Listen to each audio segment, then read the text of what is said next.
이번 시간에는 세계 화폐에 대해서 다루도록 하겠습니다. 전 세계에는 많은 국가들이 있죠. 그래요. 그 국가에 속한 개인들이나 기업들은 시장에서 필요한 것을 구매하죠. 현 시대에서 물물 교환을 하는 경우는 거의 없죠. 대부분 화폐를 이용하죠. 그래요. 그런데 아무 화폐를 가지고서 세계 시장에서 필요한 것을 구매할 수 있을까요? 그건 아니겠죠. 그래요. 세계에서 통용되는 화폐가 있어요. 그래서 세계 화폐를 다루는 거죠. 현 시대에서 완전한 세계 화폐는 있나요? 없죠. 완전한 세계 화폐라고 하면 국제적으로나 국내적으로 통용되어야 되겠죠. 현 시대에 그런 화폐는 없어요. 하지만 국제적으로 무역을 할 때 거래되는 화폐는 있죠. 달러가 널리 쓰이죠. 그래요. 그래요. 미국에서 발행하는 FRB에서 발행하는 미국의 FRB, 미국의 중앙은행이죠. 달러가 세계화폐로 널리 통용되고 있어요.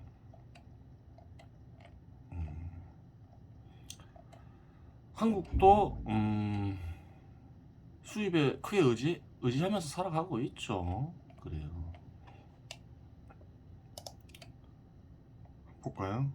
한국에서 그래요.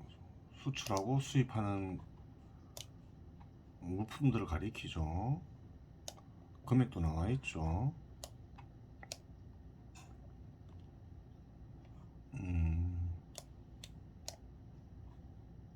그래요. 대략 보면 한 봤어요. 수출 금액은 6,400억 달러 되죠. 수입액은 한 6,150억 달러 돼요. 2021년에 달러를 그래요.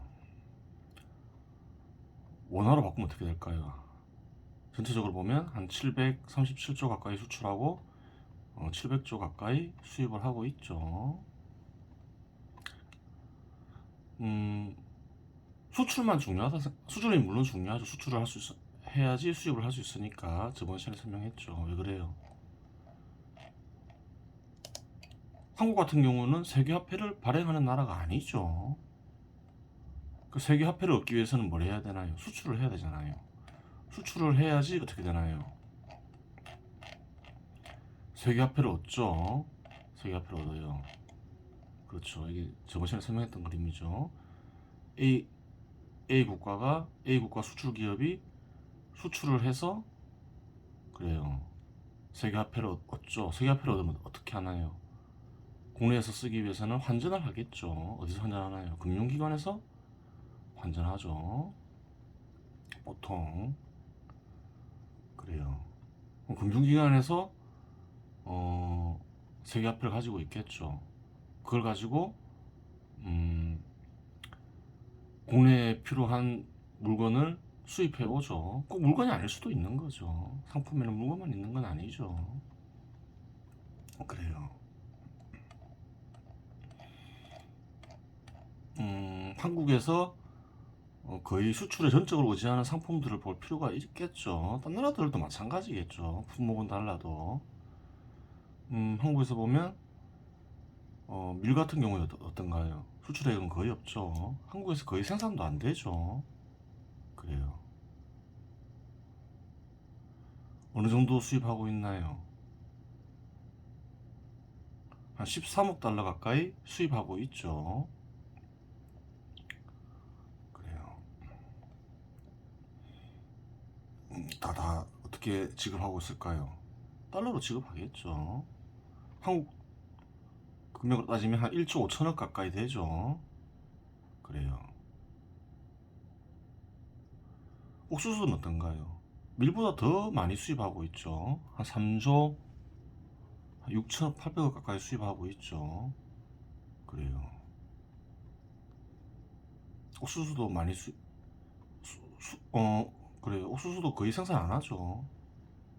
생산량이 작겠죠. 한국에서는 다 필요한 것들이죠. 밀이 없으면 어떻게 되나요? 한국에서는 물론 쌀이 생산되죠. 밀을 대신할 수 있겠죠.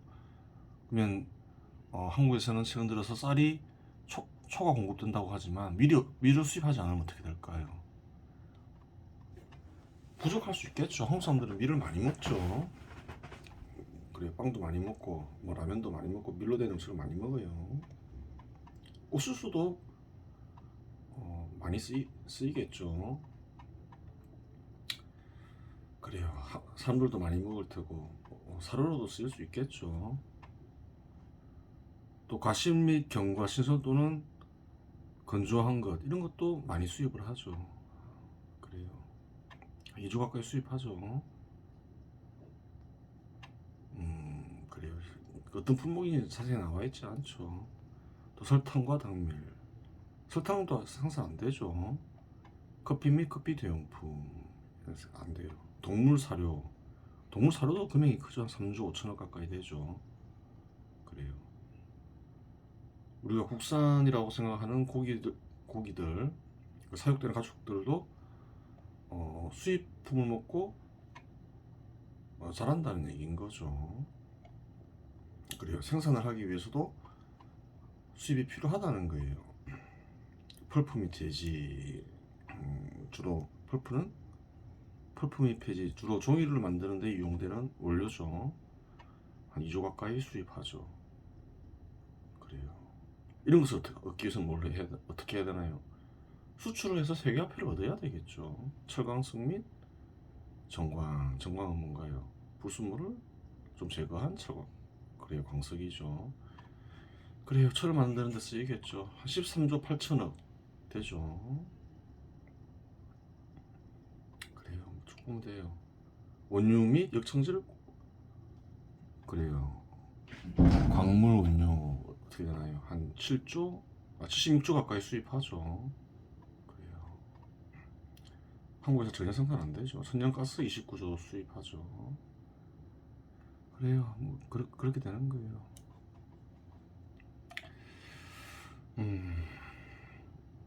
수입에 전적으로 의존하는 그래요. 물건들을 한번 이렇게 통계 자료를 보면서 알아본 거죠. 대부분 의지하고 있죠. 이 중에서는 한국에서 생산이 가능한 것도 있을 수 있어요. 수입하는 게 더 수지 타산이 맞으니까 수입하는 걸 수도 있겠죠. 그래요. 한국에서는 뭐 기계 장비 같은 것도 수입 많이 하죠. 그래요. 수출도 많이 하고 수입도 많이 해요. 근데 품목이 안 나와 있어서 여기 못 적은 거죠. 기계 종류는 다양하죠. 한국에서 만들지 못하는 기계는 또 필요하면 수입해야 되겠죠. 그런 것들도 있을 거예요. 그래요. 이렇게 수입에 크게 의지해서 살아가고 있어요. 그래요. 세계화폐를 얻는 게 중요한 문제가 되는 거죠. 다른 나라들도 마찬가지겠죠. 그럼 세계화폐를 어떻게 얻는지 세계화폐 유입 경로를 살펴볼 필요가 있어요.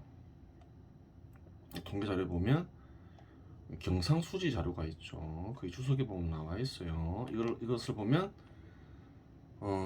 좀 잘못된 분류이긴 한데 세계화폐를 얻는 경로 정도는 알 수가 있어요.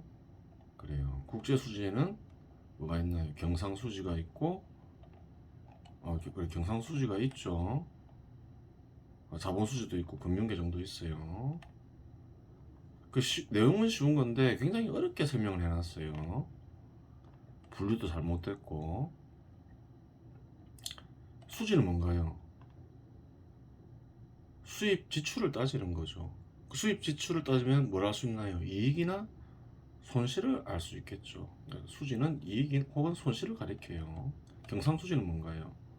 한번 볼게요. 경상수지에는 상품수지, 서비스수지, 본원소득수지, 이전소득수지가 있어요. 상품수지는 뭘까요? 그래요. 우리가 일반적으로 얘는 상품의 수출입 거래를 가리키겠죠.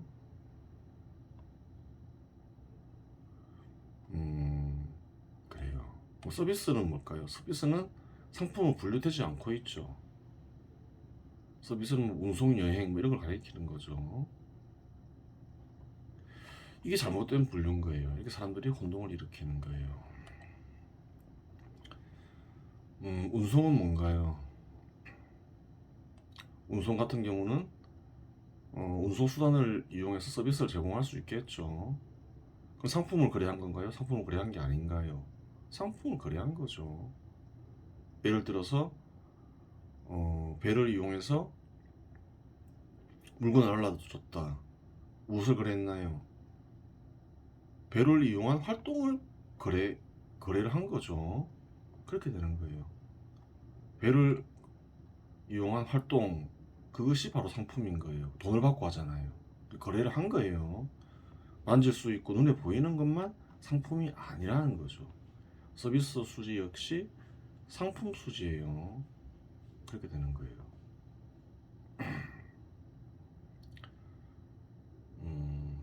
이럴 수 있잖아요. 어떤 상품을 구매했어요. 물건을 구매했어요.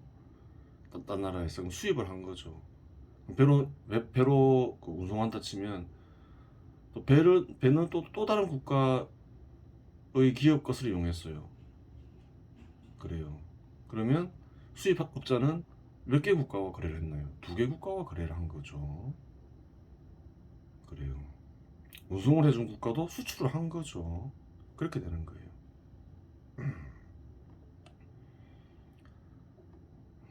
그래요.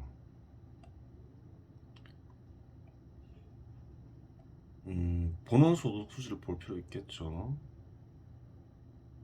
본원소득 수지, 대외 금융자산 및 부채와 관련된 배당, 이자 등의 투자소득과 근로소득인 급료 및 임금을 계산. 두 가지가 합쳐져 있죠.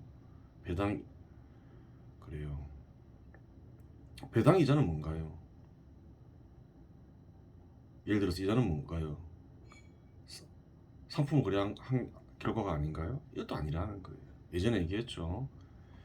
일정 기간 사용할 수 있는 권리를 주고, 그래요. 화폐를 일정 기간 사용할 수 있는 권리를 주고 받는 게 이자인 거죠. 거래인 거예요. 돈을 준 게 아니잖아요. 그래요. 화폐를 빌리면 그 돈이 빌린 사람의 것은 아니라는 거예요. 그 화폐를 사용할 수 있는 권리를 얻은 거죠. 일정 기간 대신에 이자를 주는 거죠. 이것 역시 그래요. 상품 거래인 거죠. 그래요. 배당 역시 마찬가지죠. 투자는 방식이 다른 거죠. 어떤 것은 빌려준 것이고 어떤 것은 빌려준 것이 아니라 직접 투자한 거고 경영을 안 하지만 이렇게 그래요. 간접적으로 경영에 참석하고 받는 거죠. 그래요. 여기까지는 상품 거래인 거예요. 근로소득인 급료 및 임금을 계산. 딴 나라에서 일하고 받는 임금은 어떻게 될까요? 급여는 어떻게 될까요? 그것 역시 상품 거래죠. 활동을 판매한 거죠. 근로자가. 그것 역시 상품 거래인 거예요. 그래요. 상품 수지, 서비스 수지, 보너소득 수지는 다 상품 거래인 거예요. 이전 소득 수지는 뭘까요? 거주자와 비거주자 사이에 대값이 이루어지는 무상원조, 증여성 송금 등 이전 거래 내역을 기록. 이건 뭔가요? 이건 상품 거래가 아니죠. 대가가 없는 거죠. 상품 거래가 아닌 거예요. 이것만 상품 거래가 아니에요. 하여간 이 네 가지를 가리켜서 경상수지라고 하는데 어떤 특정 국가를 보면 경상수지가 플러스일 수도 있고 마이너스일 수도 있겠죠. 그러면 전 세계적으로 보면 경상수지는 어떻게 될까요? 여러 값이 있을 수 있을까요? 아니죠. 어떤 국가가 100만원 수입이 있다는 말은 어떤 다른 국가에서 100만원 지출했다는 말이죠. 그렇게 되는 거예요. 그럼 전 세계적으로 경상수지 값은 어떻게 돼야 될까요? 여러 값이 아니라는 거예요. 하나의 값만 있다는 거예요.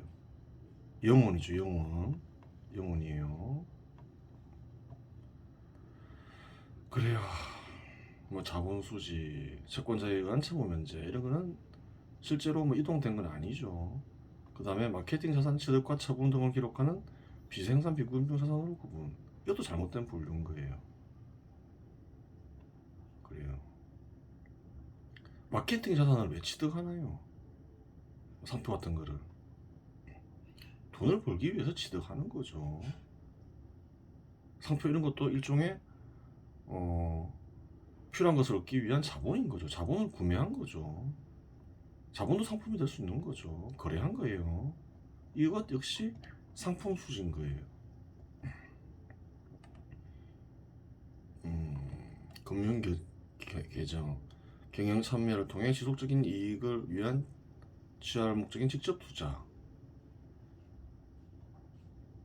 그래요. 이거는 뭐 수익과 지출 아니죠. 재산 이동을 가리키는 거죠. 주식과 채권 거래를 나타내는 증권 투자. 그 재산 이동을 가리키는 거죠. 재산이 이동하면서 그래요. 세계화폐가 유입될 수 있죠. 그래요. 파생금융 상품 거래를 계상하는 파생금융 상품 대출 진입 차입 등의 기타 투자 및 통화당국이 보유하는 외환 보유액의 거래 변동을 계상하는 준비자산으로 구분. 그래요. 상품 거래를 통해서 대부분 세계화폐가 유입이 되겠죠. 그러다 하지만 뭐 특이하게 이전 소득이 발생할 수 있는 거죠. 무상 원조 이런 게 생길 수 있는 거죠. 그리고 또 어떤 게 있나요? 재산이 이동하면서 세계화폐가 유입될 수 있는 거죠. 그렇게 되는 거예요. 그래서 아직까지 뭐 전 세계적으로 이렇게 상품인지 아닌지 그래요. 구별할 수 없기 때문에 제대로 구별하지 못했기 때문에 이렇게 복잡해지는 거지. 대부분 다 상품 거래인 거죠. 상품의 종류만 다를 뿐인 거죠. 좀 정리해 볼 필요 있겠죠. 수출을 통해서 세계화폐를 얻을 수 있죠. 일반 상품과 특수 상품으로 나눌 수 있겠죠. 일반 상품은 우리가 흔히 현 시대에서 수출한다고 생각하는 상품인 거죠. 특수 상품도 수출할 수 있는 거죠. 아까 얘기했듯이 운송 수단을 이용해서 수출할 수도 있는 거죠. 그래요. 상품 같은 것도 팔 수 있고 활동도 거래할 수 있고 그렇죠. 타국 자본이 유입될 수 있죠. 재산이 이동하는 거죠. 그래요. 기업이 투자할 수가 있는 거예요. 주식을 살 수도 있고 채권을 살 수도 있고 돈을 빌려줄 수도 있겠죠. 직접 투자는 어떤 경우인가요? 직접 기업 경영에 참여하는 걸 말하는 거죠. 또 간접 투자가 있죠. 채권을 사거나 주식을 사거나 그런 걸 가리키겠죠. 그러면서 세계화폐가 유입될 수 있죠. 또 타국 사회 구성원이 재산을 이전할 수 있겠죠. 예를 들어서 한국 사람이 한국에서 살기 싫다. 미국이나 캐나다에서 살련다. 뉴질랜드 갈련다 이러면서 그래요. 자기 재산을 가지고 이동할 수 있어요. 또 딴 나라 사람이 한국에 올 수도 있고 그래요. 또 원조 그래요. 뭐 개인적으로 원조할 수도 있고 집단적으로 원조할 수도 있고 관광은 어떤가요?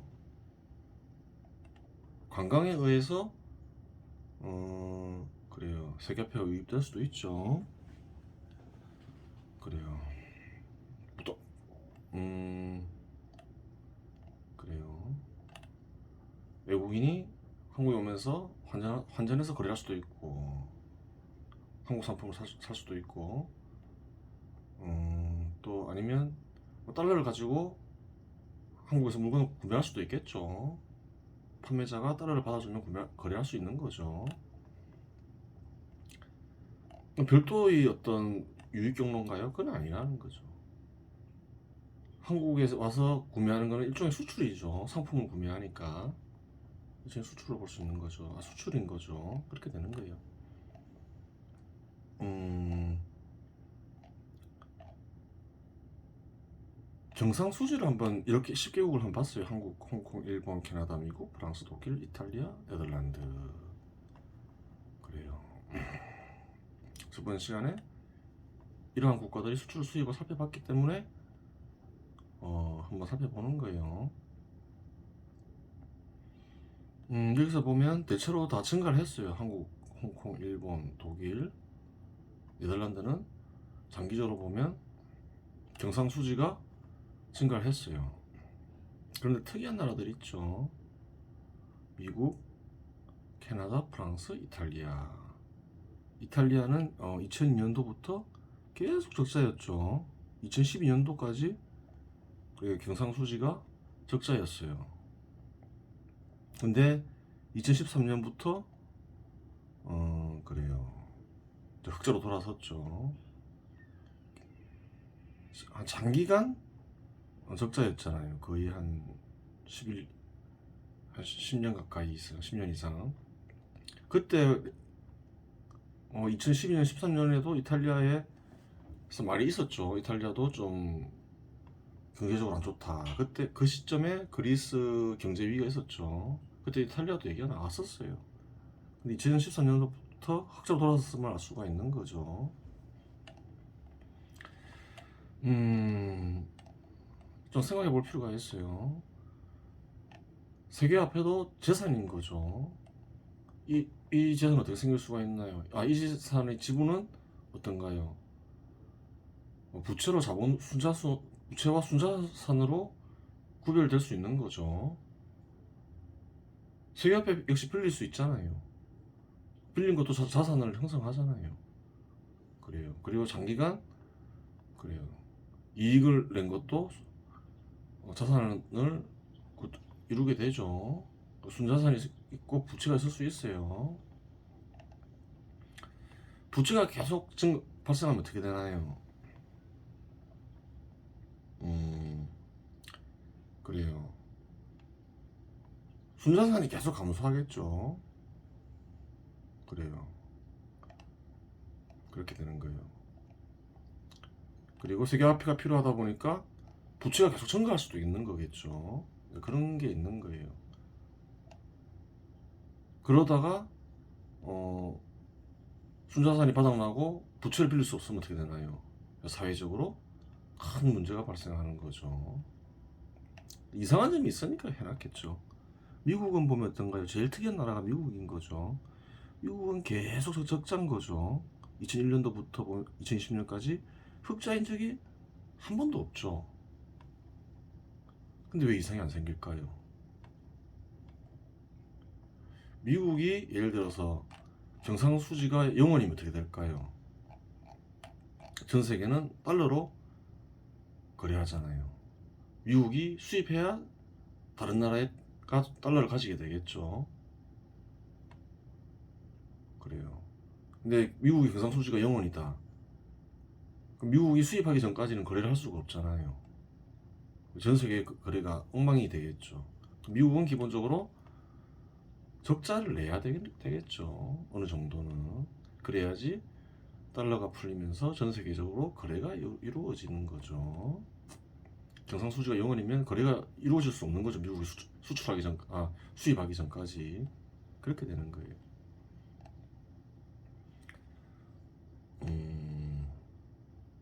그래요.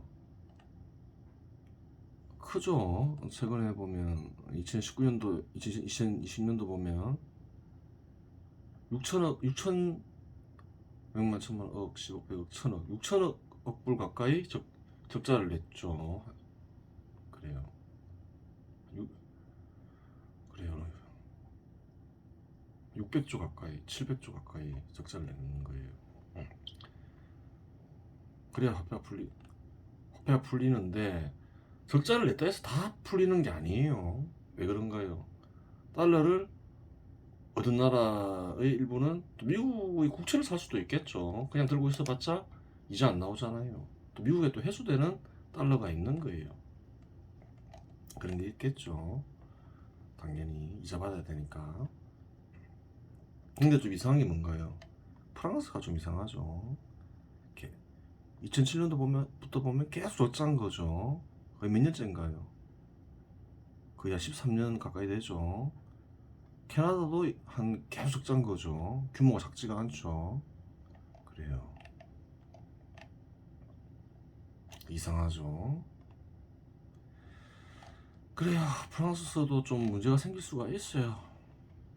아직까지 문제가 안 생겼으니까 흑자로 돌아왔으면 다시 이제 문제가 안 생기겠지만 이 상태로 가면 그래요. 문제가 생길 수 있겠죠. 이탈리아도 한때 문제가 생길 뻔하다가 수습이 된 거죠. 근데 프랑스는 연속적으로 계속 흑자를 내고 있죠. 그 말은 무슨 말인가요?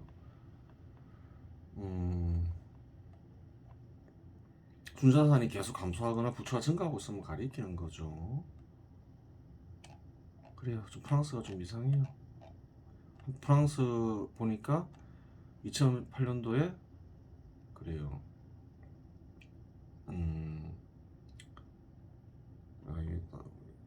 2918 적어놨죠.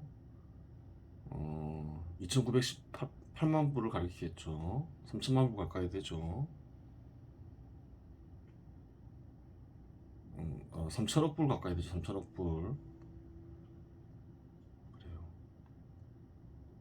1천억 불.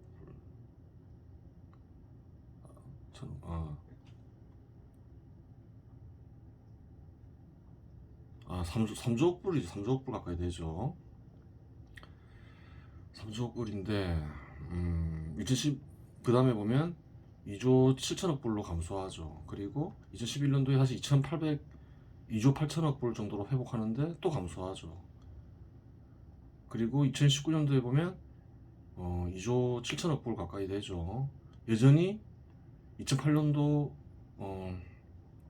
소득을 회복하지 못하고 있는 거죠. 이거 국내 총생산이에요. 그래요.